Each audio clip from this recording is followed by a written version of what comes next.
Good evening all and welcome. Tonight we're going to be braving the snow with this collection of scary stories. Be sure to download our app available for iOS and Android by following the links at the top of the description to get lots of more extra content. But for now it's time to get comfortable and let the darkness take control. This happened in 2005 during Christmas vacation. I moved away for college and came back home to visit for the holidays, and spent a week in my hometown in a snowy state. On my last night there, my friend and I decided to go sledding at 3 a.m. We get in her car and both go down a few times. We're both at the top of the hill.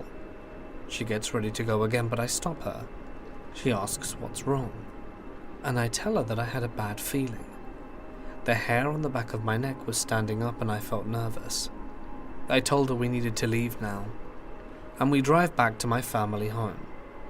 We lived in a town where no one locked their doors. The crime was almost nothing, and all the neighbors knew each other. When we got back, something told me to lock all our doors. Then I checked the windows, and several were unlocked. My flight was only 4 hours away to go back to campus, and I slept for maybe 2. I wanted to see the snow and smell the fresh air, so I stepped outside. I looked at a huge pine tree we had in the front yard of our house, and always thought the way snow laid on the branches looked so beautiful, when something caught my eye. What should have been pure, fresh snow was littered in huge man-sized footprints. They wrapped around the tree and went towards the backyard. I was thinking maybe my uncle had been out there smoking or something, just trying to rationalize those prints in any way. The same feeling came back to me when we were sledding, the anxious and paranoid feeling in the pit of my stomach. I look to my left and I see a man. He's running, sprinting, staring straight at me, probably close to 300 pounds and maybe 6 foot, and for his size he was super fast. I froze in fear with the realization he's not doing a morning jog, and that I was his target. I tried to move several times, but I was almost too scared. With everything in me, I opened the front door, slammed it shut and locked it. I ran to the window and looked onto my porch to see the man standing there. He had his hand on my door. He turns his head, and I follow his gaze to a man in a white van. The guy in the van throws up his hands in a gesture to say, "Well?" The runner just threw up his hands and shook his head. The runner then walks to the van, gets in, and they drive away. My heart still pounding. I wake up my friend and make her walk around the house with me. There we find the footprints. Went to every door and window around my house. She too tried to rationalize it. But to me, I know that if they had reached me, I wouldn't be sharing this with you today. The malicious look on his face as he ran told me everything I needed to know. I'm a 31-year-old woman. This happened a few years back. I was walking from a friend's house to meet my son's father, X, at a bar we frequented in those days. It was winter, icy, and snowing with giant piles of snow all around. I was walking from a friend's house at around 9 p.m, down an alley that served as a driveway area for many houses.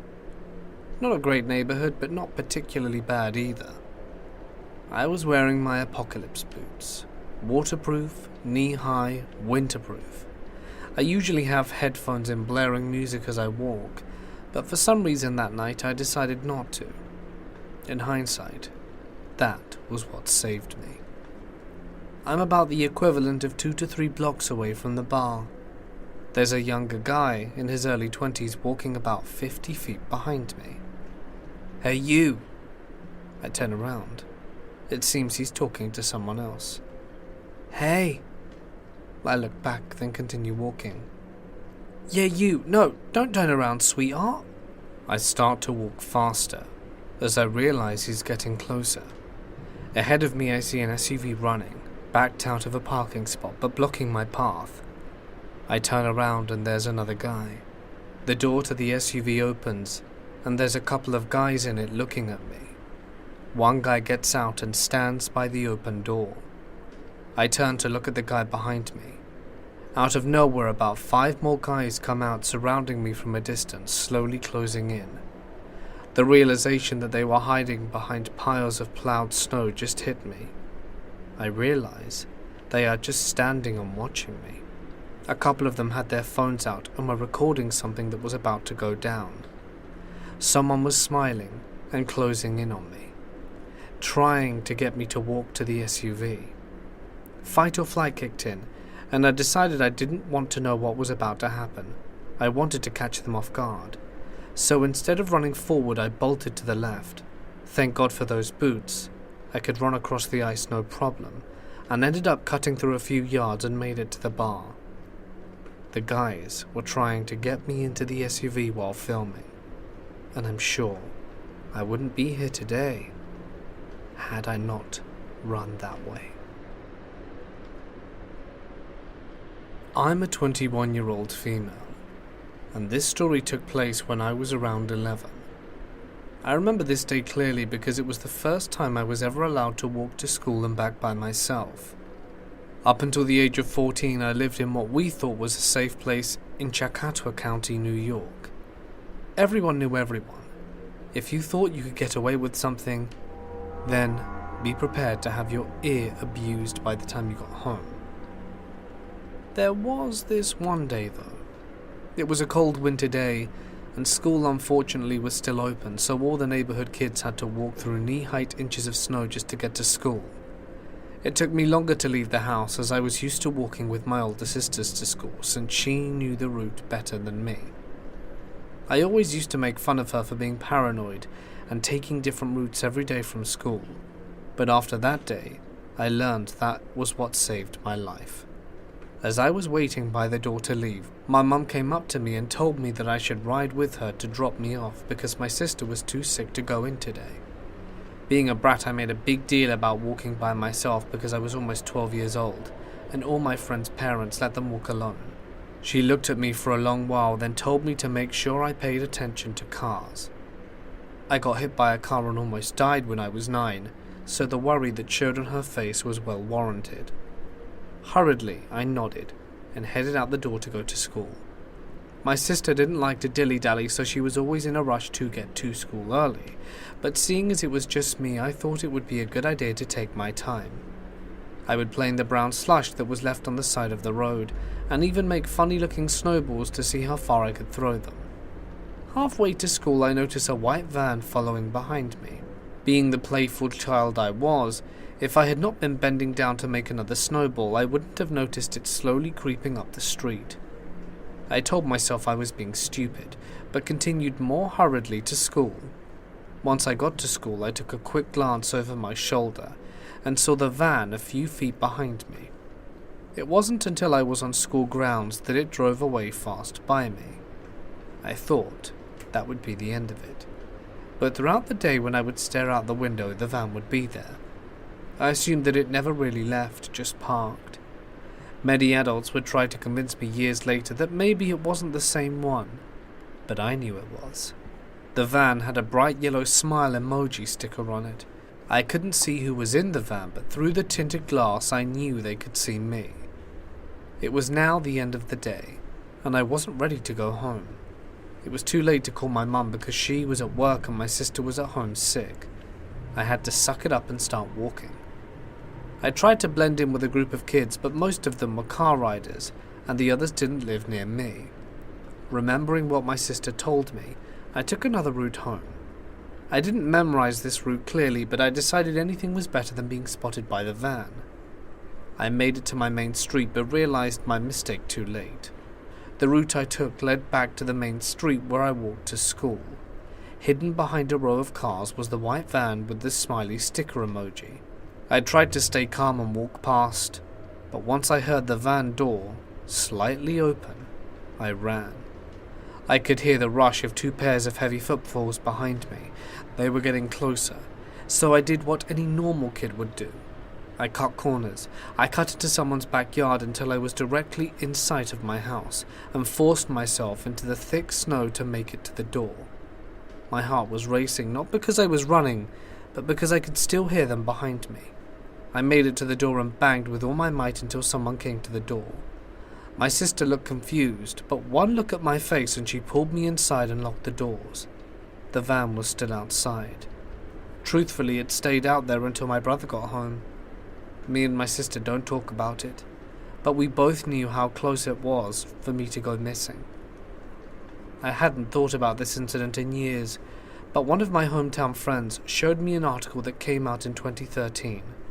Apparently some men kidnapped and sexually assaulted a girl my age. It wouldn't have scared me if I hadn't mentioned the white van.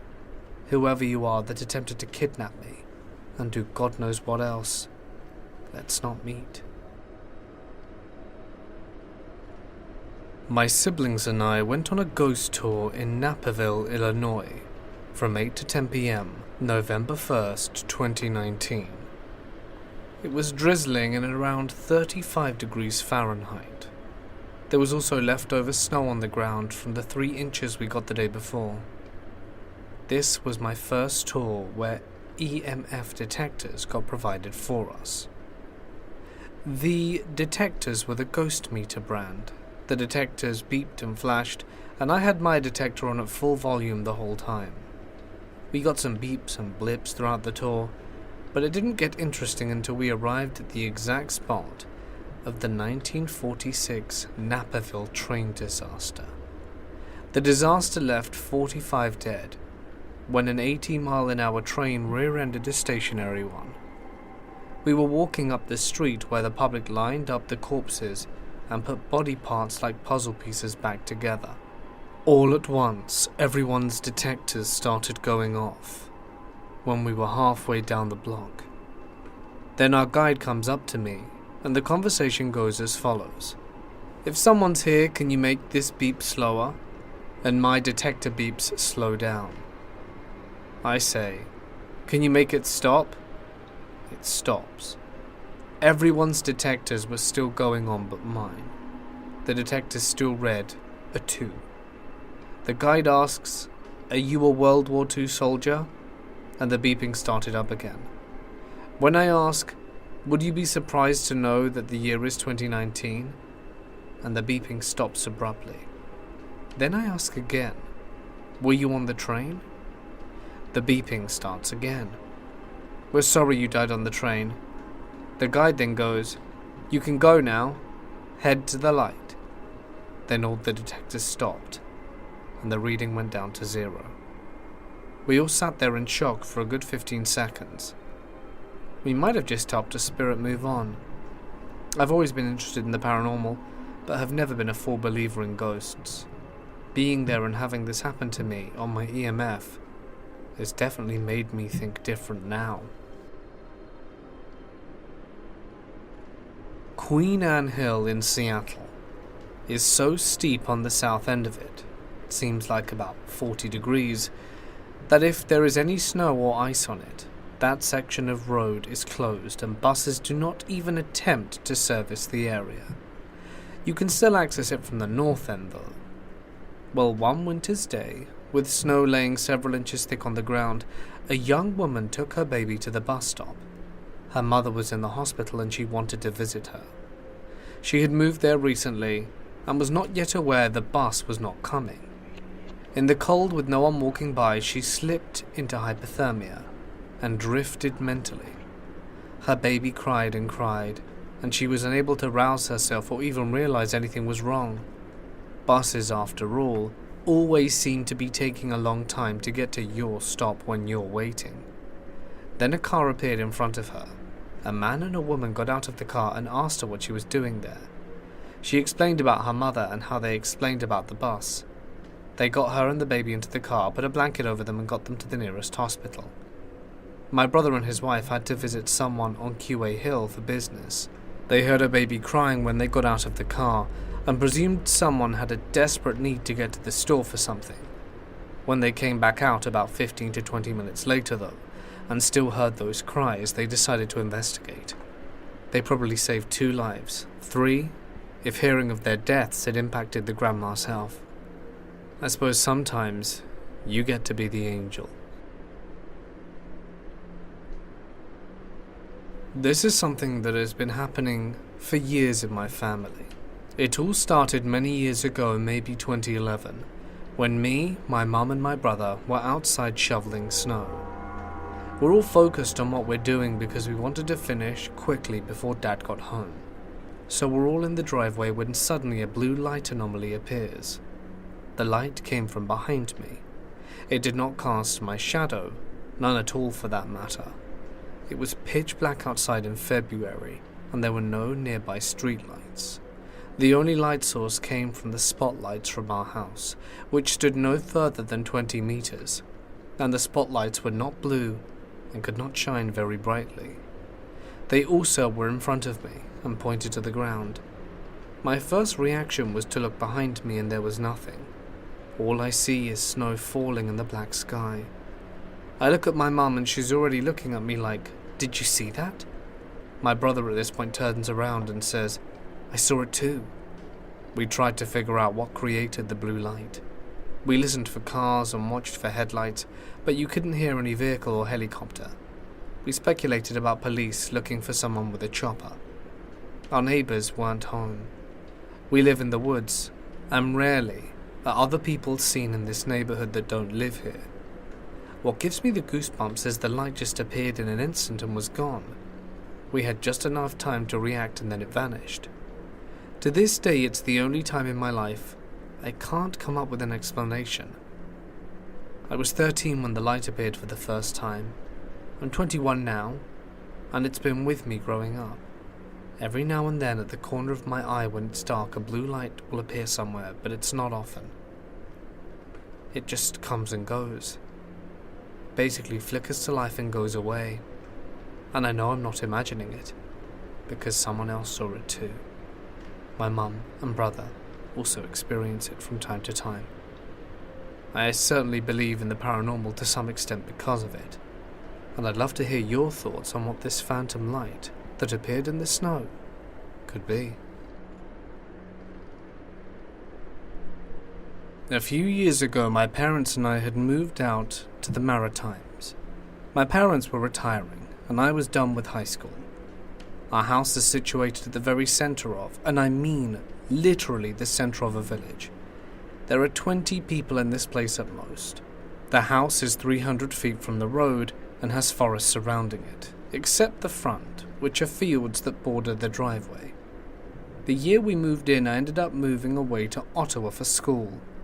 The same year I went back home for Christmas between semesters. I'm your typical night owl, and my parents hate it. They were bugging me about sleeping in so much because they hadn't seen me in months, and I was sleeping away all our time together. That night I stayed up until sunrise, hoping to fix my sleep cycle. It was about 5:45 a.m. when the dog woke up and came into my room. She rested her head on my lap, and so I knew she wanted out. I went downstairs, made myself a tea, and then put a coat on. For whatever reason, that winter it didn't snow much, and this particular day it had snowed around 2 a.m. I remember because I went to the bathroom and got excited when I saw it falling. I put my coat on and headed out with my dog. Usually she bolts out the door, she's insane, and does laps around the house at full gallop. But this day she didn't. Instead she put her nose to the ground and trotted around the house. I thought it was weird, so I followed her. And that was when I noticed the footsteps. My parents' property has 3 buildings on it, a 2-door garage, a workshop, and the house itself. The driveway runs from the road and sort of pulls, connecting all 3 buildings, and it makes an L shape. The snow that had fallen was only 2 centimeters or so, and so I noticed running from the forest from the bottom right of the L behind the house a set of footprints, and I was extremely curious, so I followed them. They literally came out the forest and ran around behind my house, where they stopped at a window. I lined my feet up and found myself looking in the window. Then the prints turned 90 degrees and vanished into the forest. That's when I realized the snow had fallen around 2 a.m. So whoever had left the prints must have come after that, and while I assume most of the world is dark between 2 and 5:45 a.m., so either the guy was wandering the woods at night, or they had wandered up when the sun came up, also known as the last 40 minutes or so.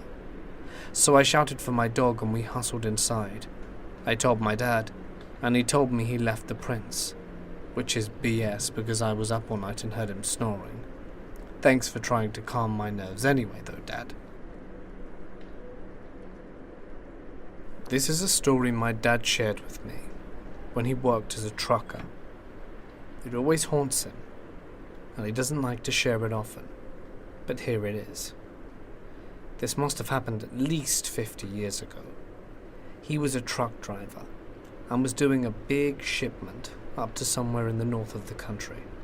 I can't remember where. He told me that just as he was finishing his trip, it started to snow. It was coming down light and there was no need for grit or anything like that. When he was nearly reaching his destination, he noticed a homeless man on the side of the road. He was there wrapped in a blanket, cup in hand, asking for change. Obviously driving a vehicle, there was no way for my dad to stop, but he registered the man and carried on driving. He got to his destination, unloaded, and had a few hours left, so he thought he'd start making his way back and would stop at a rest stop in order to get some sleep before finishing the journey and going home.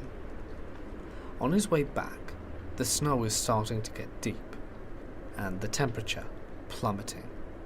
He's driving really slow and decides to pull up early and get a rest at a far closer rest stop, not doing anywhere near the distance he wanted to achieve, but there wasn't much he could do about it now. Right as he pulls in, he tucks up and goes to sleep. The next morning, the snow hasn't really stopped. It's pretty bad, and he wonders if the roads are clear. He looks over and sees that cars are circulating, albeit very slowly. So he starts making his way, going as slow as he can, and makes his way out of the rest stop. The way he has to take back goes through a small village, which is, coincidentally, the place where he saw the guy asking for change. Right as he's going through the village, he notices a small crowd of people gathered around someone. Obviously, being at an elevation, he sees right away that it's the homeless person he saw yesterday and wonders why they're all giving him stuff. Maybe they want to give him blankets. But when he takes a better look, he sees that the man had stayed out all night and appears to have frozen in the night. They were prodding him, and he was not responding in any way. My dad says that he remembers the look in the eyes of the man, glazed over and gone from this world. After stopping for a second to see the man like that, he carried on driving. He knew where the man had gone. No one around him could be help for him anymore, and he carried on with the journey. He never does like talking about it, and he always feels bad for not helping that poor soul. He said that there was more than enough room and that he could have saved someone, but over the years we've had to convince him not to live with the guilt. Who would have known that would have happened in the end? This happened to me almost 20 years ago, when my boyfriend wanted to propose in the most romantic way possible at the time. He wanted to propose to me in a beautiful field of snow while camping. Romantic, right? Well, that's exactly what he tried to do, but it didn't quite work out, and you're about to find out why. You see, I was never really into the idea of snow camping. I liked camping. We went camping a lot. We were both very outdoorsy people. But then, when he suddenly comes out of the blue, when we hadn't been camping for months, at the start of winter, that he'd like to go camping, I'm reluctant.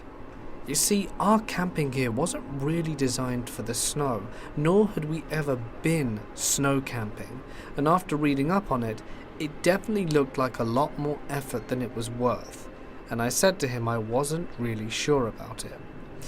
But he pulled at my heartstrings and insisted that it was going to be so nice and romantic and that we'll have the most amazing time, and in the end I said okay. we could go for a weekend.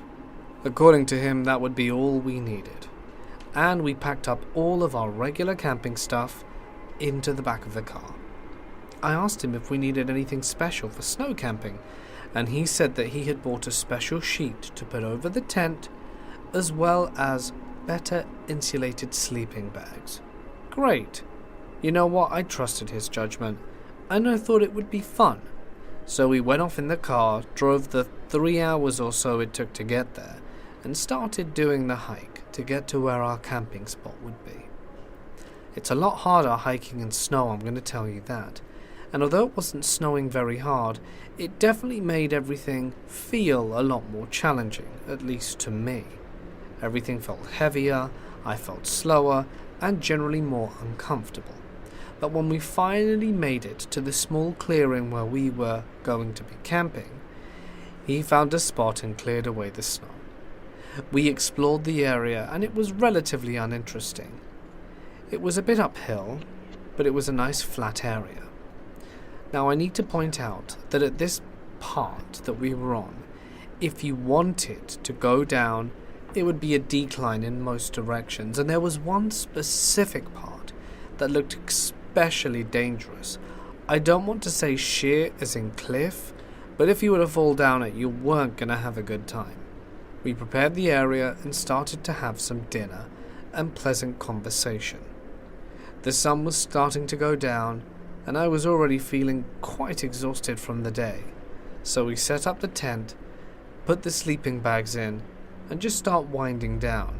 We're talking for a little while, and he tells me how he has a big surprise for me tomorrow.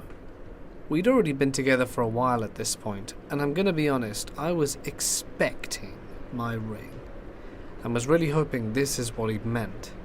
As a little funny story, he had actually got down at one point a few months before to tie up his shoe, and I jumped up in glee before he could do anything and said, "Oh my god, yes," and he said, "I was just tying up my shoe."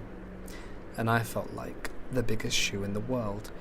But that isn't part of the story, really. I was just expectant. So I went to bed all gleeful and happy, thinking that tomorrow was going to be the day. About time too. And one thing about me is that I sleep like a log. A dead log that's decayed in a swamp for years. Seriously, when I'm asleep, there's nothing that will wake me. Not even my alarm clock. So I pass out, and that's all I know. Just as the sun is starting to come up, I turn over to talk to my boyfriend and give him a hug, but he's not there. Weird, I thought. But then something pings the back of my mind. This isn't right. Something didn't feel right. I wasn't entirely sure what, but instantly something's telling me that this can't be right. So I groggily and begrudgingly get up because I really wanted to stay asleep. I rub my eyes, slip on my boots and look around. I start shouting my boyfriend's name, asking if he's alright, but I get no reply. And then I hear this faint whimper coming from nearby. You remember the part of the hill that I told you was quite steep to fall down? Well, what did he go and do? He decided to get up and pee over this particular part. He could have peed in any other part, but he chose to do it here. And he slipped on the snow, and he hurt himself. He hit a tree. He'd been there for about, 10 minutes or something, according to him. He didn't really recall, but he was already getting pretty cold and shivery. I was nervous about hypothermia, and even though it was snowing and there was snow on the ground, I don't think it was super cold. But in any case, our trip got cancelled pretty quickly. He was insistent that we unpack the tent, even though he was already shivering, and clearly the fall had hurt him. So we slowly limp back down, and after about 4 hours make it to the car. I feed him both our energy bars that we had reserved for this day, and that we were going to go to the hospital to get him checked out. We make it there, and apparently he did have onset of hypothermia, whatever that means, and he had some bruising and stuff, so it wasn't overly that bad. But had I not woken up, and that little sense told me to get up and check on my boyfriend, I think there's a good chance things could have got a lot worse, because like I said, when I'm asleep, I'm asleep. And I'm sure no matter how hard he screamed, I don't think I would have heard a thing. Lucky for me. He actually proposed to me 1 week later, which is good. My husband is fine, thankfully. I just moved to New York back in July from Mississippi, and hadn't had any problems until January. So I go to a high school that's maybe 10 minutes driving away from my house, and I take the bus every day to and from school. Usually my mum will come to pick me up from the bus stop and take me home, and I usually only have to wait a minute or two. This day I was waiting for 10, so I called her a couple of times and she didn't answer, so I assumed that she fell asleep, like she does sometimes, and opted to walk home instead. I usually go in a straight line for 3 streets and then make a right and walk straight down from there. On this day I was wearing a tank top with a jacket on, a Batman pajama pants, and an old school style Vans. The perfect outfit for walking in the snow, right? As I'm walking straight down, I see a man who is in front of me and walking the same way as me, so I take the right turn early, because I like to be cautious when dealing with other people on the street, especially if I'm alone. So as I'm walking down and start to make the right turn, I see that the man is now walking the opposite way he was before, and is now walking towards me, which sets off some red flags in my head. This guy is probably 5'11" to 6 foot tall, wearing a black beanie, tan jacket and blue jeans, where I am a very small girl at 5'2". So I knew that if he wanted me, he could definitely have a high chance of getting exactly what he wanted. I naturally started walking faster than I already was, and turn as he probably is 10 yards away from me, and I'm walking really fast and straight down. As I'm walking for about 5 minutes, turning around to check to see if he's made the turn after me, and I didn't see him until the last time, so I turned around, and he made the turn and was walking straight for me. So I started speed running while I'm also on the verge of a panic attack, and all adrenaline has kicked in, and then so does he. I stay at the same speed for a few minutes so I don't tip him off and let him know that I can see him following me. After a few minutes I see my house and just book it to my house and turn around to see him running after me. When I finally make it into my house, I slam the door and begin to cry. That guy could have easily gotten to me if I hadn't have been careful, and who knows what the hell he would have done to my 16-year-old self. I told my mum and she was mortified. Luckily, he didn't see exactly which house I went into, because the way my neighborhood is set up, the house is covered by 2 rows of other houses, and I'm thankful that I have not seen him since. About 6 months ago, my man and I were in Seattle. There was a big snowstorm that hit then, and we were in it, homeless too. My man made a call to his ex-stepbrothers pleading for help after some guy ran our car off the road. I was left with cracked ribs and ended up losing my job because I obviously couldn't work for months. We were living in that car and saving for a place. We ended up spending our savings on hotel rooms and trying to find a room to rent. No one would accept couples at all. Most just wanted younger women. So I made a shot in the dark to call my mother's friend, who I hadn't seen in 16 years. She paid for our Amtrak from Olympia to Wenatchee. We couldn't reach our destination as we had cats. Amtrak had a 7-hour limit on animals, so his ex-stepbrother was going to pick us up in Wenatchee. Once we reached Seattle, though, the snow was coming down and our train delayed. We couldn't sleep at the station, so my mama foot the bill for the cheapest hotel in the area and decided to walk as far as we could so the cab wouldn't be overly expensive. Well, St. James Street is a hill, a hell of a hill, straight up and awful for someone who's injured. We stop about halfway for a break, and this is where we see a tall, well-built man eyeing us. I immediately went on guard. I knew how he was watching us and looking at our cart.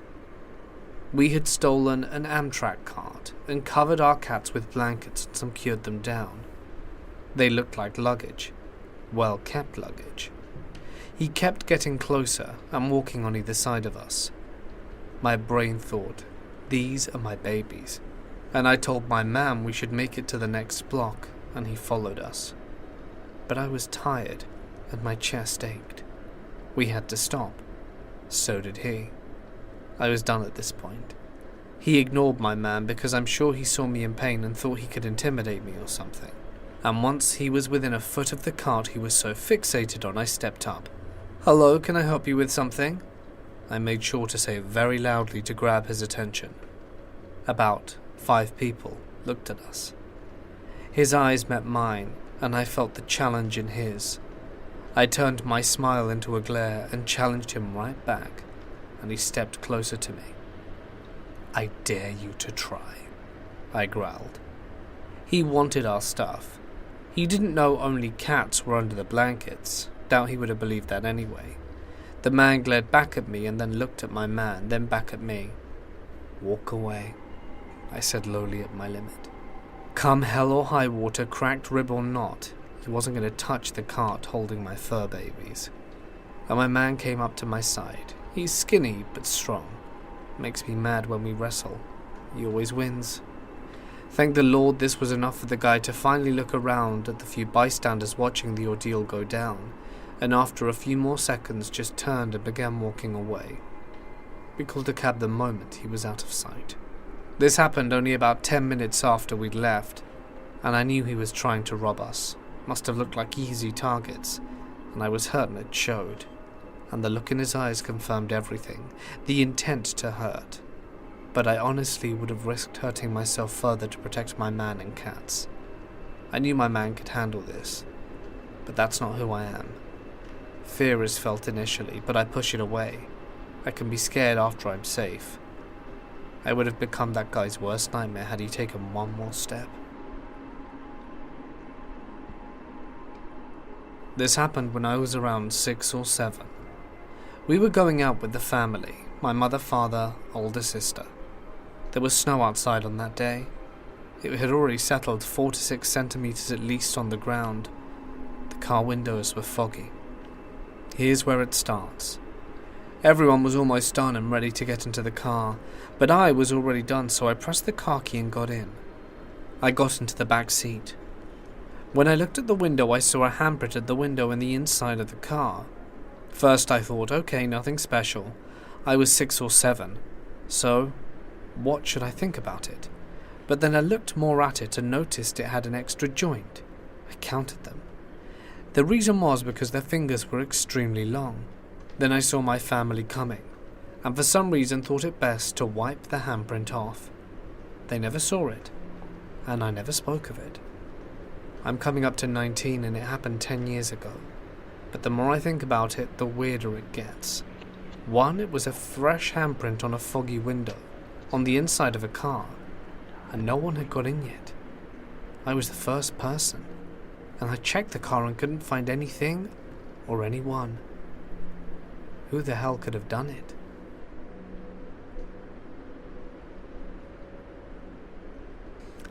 Hey guys, it's Mort here, and thank you so much for listening. I hope that you enjoyed tonight's stories. Please don't forget to download our app, available on iOS and Android, and leave it a review because that would mean the world to me, along with your comments.